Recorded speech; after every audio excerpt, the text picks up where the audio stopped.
Ichimlik suvi bo'yicha amalga oshiriladigan aniq hisob-kitob iste'molchi va ta'minotchi o'rtasidagi ishonchni mustahkamlaydi hamda ta'minotdagi uzilishlarning oldini olishga xizmat qiladi. To'lovlarni ikki xil usulda amalga oshirish mumkin. Birinchisi, har bir kishi iste'mol qiladigan suv hajmiga ko'ra belgilangan muayyan tarif asosida, ikkinchisi esa foydalanilgan ichimlik suvi hajmini suv hisoblagich orqali aniqlab, shu asosida hisob-kitob qilishdir. Bir kishi uchun belgilangan tarif asosida to'lov amalga oshirilganda aholi tomorqasini sug'orish yoki boshqa xo'jalik ehtiyojlari uchun foydalaniladigan suvning o'rtacha hajmi ham hisobga olinadi. Belgilangan me'yorga ko'ra bir kishi uchun bir kunda o'rtacha 350 litr suv to'g'ri keladi. Suv hisoblagich o'rnatilmagan xonadonlarda to'lov shu me'yor asosida hisoblanadi.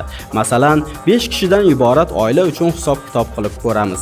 Bir kishi bir oyda o'rtacha 10,7 metr kub suv ishlatadi deb olinadi. Bu esa bir kishi uchun 31 ming so'mni tashkil etadi. Vazirlar Mahkamasining 2013-yildagi tegishli qaroriga muvofiq suv hisoblagich o'rnatilmagan xonadonlar uchun to'lovlarga 1,5 barobar koeffitsient qo'llaniladi.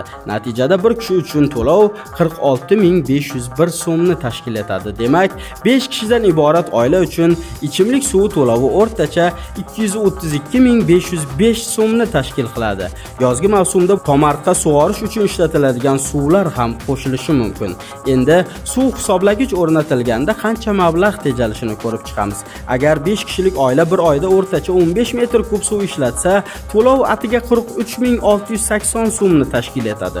Shunday qilib, xonadonga suv hisoblagich o'rnatilgan taqdirda oila byudjetida 188825 so'mgacha mablag' tejaladi. Hurmatli iste'molchilar, suv hisoblagichlardan foydalanish nafaqat oila byudjetini tejaydi, balki bugungi kunda dunyo miqyosida dolzarb muammo bo'lib borayotgan ichimlik suvi tanqisligining oldini olishga ham xizmat qiladi. Shunday ekan, bebaho boyligimiz ichimlik suvini tejab ishlataylik.